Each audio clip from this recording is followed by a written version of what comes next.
Ang bida na patuloy lumalakas dahil sa makina kabanata 220 hanggang 224 na nagpapatuloy. Nagulat ang mga Kupologs na general sa sinabi ni Liu Ping sa kanila at itinuro niya na isang basura ang ginawa nilang tyrant. Sa isip ni Liu Ping kailangan niyang magpasikat para kilalanin siya ng lahat ng mga netizen. Menamaritis na siya ng mga netizen na babaliw na daw ito, gusto niyang elaban ang kanyang manok na Valkyrie sa tyrant ng Research Institute.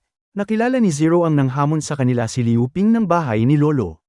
Nagchismisan ng dalawang chismoso, ito daw ang halimaw sumuntok One Punch Man. Basura daw ang gawa nilang tyrant. Sinabi naman ni Zero na hindi niya pwedeng elaban ang second-hand na modelo galing sa kanila, dapat brand new o di kaya siya na lang ang lumaban dito.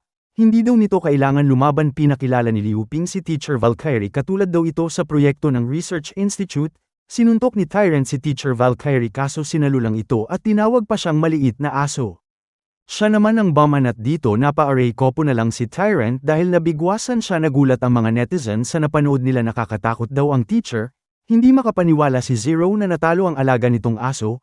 Na-scam daw siya ng ating bida, isang S-rank mutant daw ito na nagpanggap marami daw siyang tyrant, kaya inutusan niya ito na tirahin si teacher. Bago pa niya ito malapitan ay nakatikim na siya ng sipa, suntok at elbow ang mga tyrant ng Research Institute.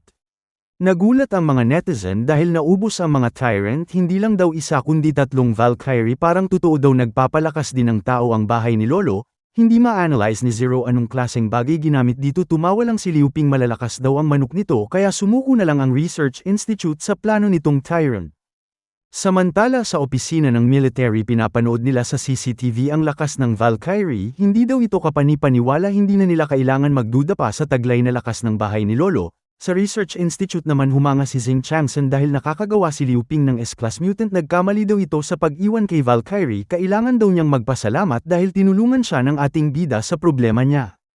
Ito na daw ang pagkakataon para sirain ang bahay ni Lolo at nakawin ang teknolohiya nila. Nandoon na daw ang ikapitong madre ng samahan ng mga relihiyoso at ang babaeng tamad para wakasan ang bahay ni Lolo. Habang nasa North Caloocan Bay si Liu Ping at ang grupo nito, pigilin daw sila nito makabalik. Wala daw itong SS level na mutant.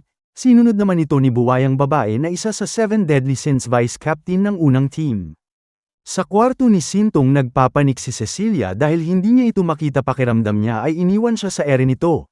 Habang tinatawag niya ito ay biglang nag-alarm ng babala, inatake daw ang bahay ni Lolo. Kailangan ng lumikas ng mga netizen at mga gwardya ay naghanda na sa paglusob ng mga kalaban. Nag-livestream ang ikapitong madre sa social media. Sumuko na daw ang bahay ni Lolo dahil nabihag niya ang kapatid ng ating bida. Nagulat sila lahat, papaano nito nahuli si Sintong na pasaway na bata.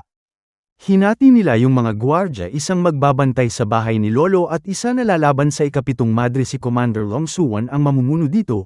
Nagsabi si Sintong na Majay gising na ang awakening stage niya, tumakbo na daw ang lahat. Sinabi ni ikapitong madre wag sila takotin ni Sintong dahil hawak niya daw ito kaya dapat sumuko na ang bahay ni Lolo. Nagsabi ulit ito na tumakbo na sila hanggat may oras pa. Itong bata daw ang hinahanap ng pinuno nila, swerte daw dahil nahuli niya ito nang marinig nila sa loob. Agad silang nag-iba ng plano, hindi daw sila lalabas, dito lang sila sa loob. Lalong nagalit ang ikapitong madre dahil pinagsaraduhan siya ng pinto. Sisirain daw ng higanteng aswang niya ang pintuan nila. Nagulat siya dahil nasa likod niya na si Sintong na may sanib, kinagat siya sa balikat, buti na lang nakalayo siya kaagad. Masarap daw ang lasa nito, galit niyang tinawag ang higanteng aswang, diretsyong hinawakan si Sintong at kinain ito. Tuwang-tuwa siya dahil malakas daw ang kanyang alaga, sabay sumabog ang pinagmamalaki niya na malakas na aswang. Tinawanan siya ni Sintong, sabay nagpasalamat ito sa pagkain na binigay nito. Magiging disaster level na si Sintong. Laking gulat ng ikapitong madre kasama na ang mga netizen dahil naging isa ng disaster level si Sintong. Inapakan niya ito sa mukha, sumuko na daw ito kung gusto pa nitong mabuhay. Samantala sa North Caloocan Base naglalakad si Liu Ping at ang grupo nito. Menamaritis nila na inatake ang bahay ni Lolo. Hindi na daw aabot ang ating bida para iligtas ito. Huwag daw itong mag-alala dahil may surprise siya sa kanila. Sa imburnal ng bahay ni Lolo, squad leader ng subway nagsabi ito na masyadong makapal ang pader, hindi nila kayang batasan. Hindi gagana ang mga bomba, natutuwa na daw ang bahay ni Lolo sa ginawa sa kanila nung una. Wala na daw paraan kundi dumaan sa harap. Pinatabi niya si Kupal, sabay ginamit ng babaeng tamad ang kanyang kakayahan na kayang bamutis ng pader. Inutusan niya lahat ng atabs niya na patayin lahat ng mga tao sa bahay ni Lolo. Nagkamali daw ang bahay ni Lolo, akala nito ay mapipigilan nila ang pagpasok sa kanila mula sa labas ni babaeng tamad. Wala daw makakapigil sa kakayahan niya. Pinauna nila ang mga taga-subway clan pumasok, ubusin daw lahat ng tao. Pagkapasok ay nagulat sila walang katao-tao, hindi nila alam sina Long Suwan at Ducking kasama ang ibang gwardya ay nagtatago lang. Bumungad sa kanila ang automatic machine gun sabay pinagbabaril sila kaya nagsitakbuhan sila. Galit yung leader ng Subway Clan kaya tinawag niya yung mga mutant nila para pumalag sa machine gun, nagpakitang gilas ang mga mutant sinalo at inatake ang machine gun. Binigyan naman sila ng isang sniper ni Long Suwan sabay silang tinamaan. Pinilit daw siya na gamitin ang totoong lakas niya na pagiging Samurai X agad naman tinawag ni Long Suwan si Zhong Yu para tulungan siya. Ginamit ni Zhong Yu ang kapangyarihan niya kaya napa-array kopo na lang ito, kinontrolado niya yung batota at ipinasok sa puwet ng lalaki, maiiyak na ito sa sakit dahil may mga pako ito at Conquer Horse Hockey. Yun daw ang itinuro sa kanya ng ating bida tirahin sa puwet na patakbo na lang ito dahil sa kahihiyan. Nakasalubong niya si Cecilia na galit gustong manakit dahil hindi nito mahanap si Sintong, tinawag niya ang kanyang alagang aso at kinain ito saka naman pumasok ang puwersa ng Research Institute panampahin daw sila para makita anong surprise sa kanila. Nagsabi naman si Ducking na masyadong makunat ang mga balat nila hindi tinatabla ng bala ang mga tyrant kailangan na nilang gawin ang Plan B, samantala sa North Caloocan Base nakikipagtsismisan si Liu Ping habang nakaupo. Ang kamaritisan niya ay si buwayang babae vice captain ng first team gusto daw nitong makipag-usap pero ang totoo pinipigilan siya nito na makabalik sa bahay ni Lolo. Huli na daw ito dahil napasok sa mga oras ngayon ni babaeng tamad ang bahay ni Lolo kaya sumuko na ito tumawa lang ang ating bida, natatakot daw si Xing Changsan Tambaloslos dahil hindi nito alam ang kayang gawin ni Liu Ping sa tingin daw nito saan pumunta ang mga Valkyrie hindi daw aabot ang mga Valkyrie 5 o 6 na araw bago makabalik.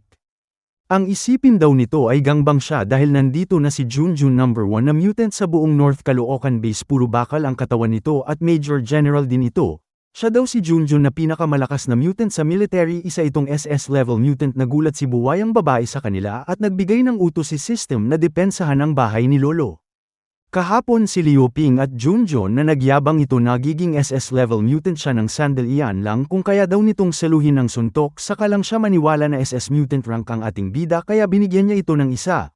Masama daw ang ugali nito bigla na lang sumusuntok ng walang paalam. Sa kasalukuyan sinabi ni Junjun tama na ang maritisan bakbakan na sabay umatake ito agad. Madali lang itong enilega ni buwayang babae wala daw itong utak. Baka nakakalimutan nito na nandito rin ang ating bida sabay nagpakawala ng bidyo daman ng 10 tails ng Naruto tinamaan at patay na daw ito.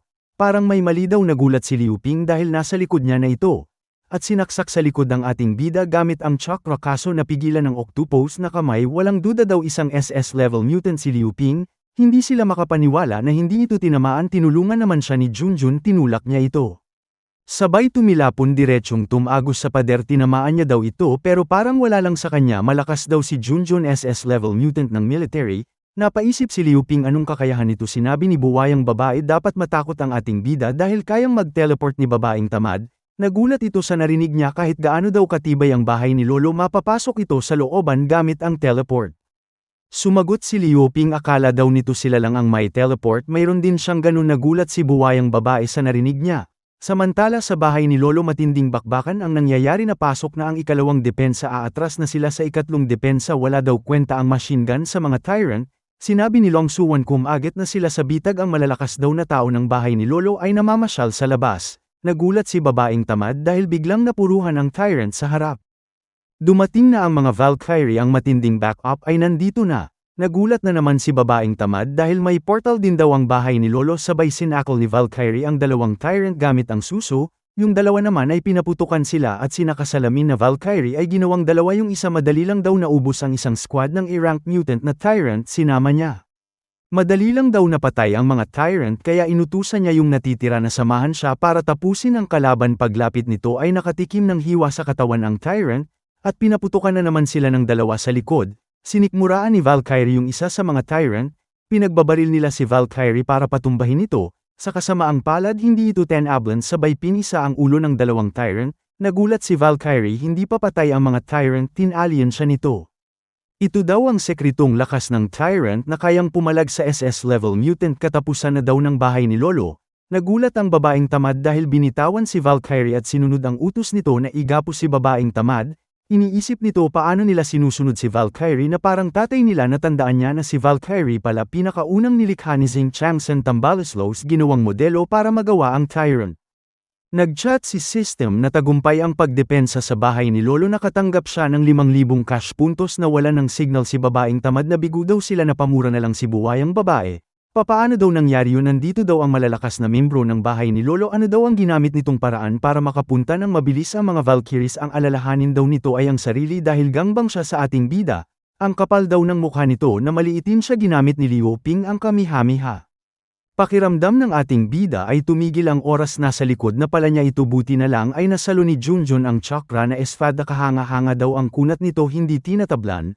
Sinapak niya ito para tumilapo. Nagulat siya dahil biglang napunta ang buwayang babae sa likod, sabay sinaksak siya nito. Sinabi ni Lee Sin na hindi mametay-metay ang babae. Sinagot ni Kelly may kapangyarihan daw ito na kontrolin ang oras, mawawala at biglang susulpot. Matalino daw si Kelly dahil nalaman nito agad ang kakayahan niya, sabay tinawagan siya ni Zing Changsan Tambaleslos na bumalik na. Bigla na lang itong nawala na parang bola. Sayang daw, gusto pa niyang makipagharutan sa ating bida. Sa bahay ni Lolo nakapuses ang dalawang bihag, si ikapitong madre at babaeng tamad. At dito nagtatapos ang Kabanata 220 hanggang 224. Maraming salamat po sa panunood niyo. Mag-subscribe para laging updated sa buhay ni Liu Ping.